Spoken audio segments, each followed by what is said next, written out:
ఖతర్నాక్ చంద్రబాబు షోనా ఇదెక్కడిది? ఈ ఖతర్నాక్ చంద్రబాబు షోలో ఫుల్లుగా నవ్వులే నవ్వులు. కొత్తగా ఏమన్నా కామెడీ షో స్టార్ట్ అవుతున్నదా ఏంది?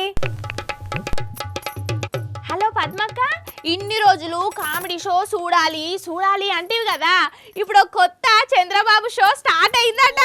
చూడు చూడు. ఓ వెన్నెలా, ఏం షో ఏంది? అయ్యో, నీకు కూడా తెలియదా వానక్క? కామెడీ షో అంటే నీకు కూడా ఇష్టమే కదా. అవును. అయితే ఓ కొత్త కామెడీ షో వచ్చిందట. అవును, అందులో స్కిట్ ఎవరు చేస్తున్నారు? ఇంకెవరు, మన చంద్రబాబు సారాట. అవును నిజమే, నెలకు 3-4 స్కిట్లాట. అంటే వారానికి ఒకటి అన్నట్టు. మస్తు కామెడీగా ఉంటున్నాయని చాలా మంది చూస్తున్నారట. నేను చూడలే కదా ఇప్పటిదానిక. అదే కదా, నాకు కూడా ఇప్పుడే తెలిసింది. ఎవరు చెప్పిర్రు అసలు నీకు? కారుమూరి వెంకటరెడ్డి అన్న. కావాలంటే ఈయన నెలకు 3-4 స్కిట్లు వేస్తున్నారు.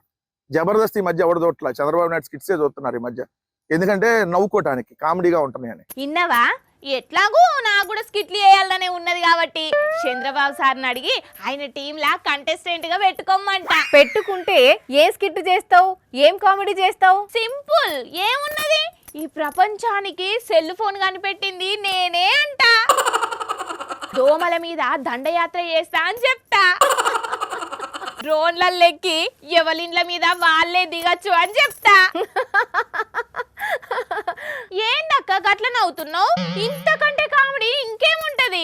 నా డైలాగులు చూసి చంద్రబాబు సారు వాళ్ళ టీంలో పెట్టుకుంటాడా లేదా? అయ్యో వెన్నెలా, చంద్రబాబు సారు స్కిట్ వేస్తుండంటే అదేదో షో కోసం అని కాదు. వెంకటరెడ్డి అన్న ఏం చెప్పిండో పురాగిను. ముఖ్యమంత్రి నారా చంద్రబాబు నాయుడు గారు ప్రజలకి పనులు చేయమంటే ఆయన పబ్లిసిటీ స్టంట్స్ చేస్తా ఉంటాడు. అక్కడే టీ పెట్టినట్టుగానో కాఫీ పెట్టినట్టుగానో ఓ షో చేసే కార్యక్రమం చేసేవాళ్ళు. ఇన్నవా? పబ్లిసిటీ కోసం ఇట్లా స్కిట్ చేసినట్టు చేస్తుండ అని చెప్పేటందుకు ఇట్లా సెటర్ వేసిండు అన్నట్టు. అయ్యో అవునా, నేను ఇంకా నిజమే కావచ్చు. చంద్రబాబు సారు జబర్దస్త్ స్కిట్లు లాంటివి వేస్తే నేను మంచిగా వాళ్ళ దాంట్లో కామెడీ షో చేస్తా అని మస్తుగా ఆశపడ్డా. కానీ నిజమేనుల్లా, ఈ నడుమ చంద్రబాబు కాలర్కు ఒక మైక్ లేకుండా బయటికి వెళ్తనే లేడు. ముందు కెమెరామెన్లు ఏది చేసినా పబ్లిసిటీ కోసమే అన్నట్టు ఉంటుందట. బయట చాలా మంది చెప్పుకుంటున్నారు. అందుకనే కారుమూరి వెంకటరెడ్డి అన్న గట్లా అనుంటాడు.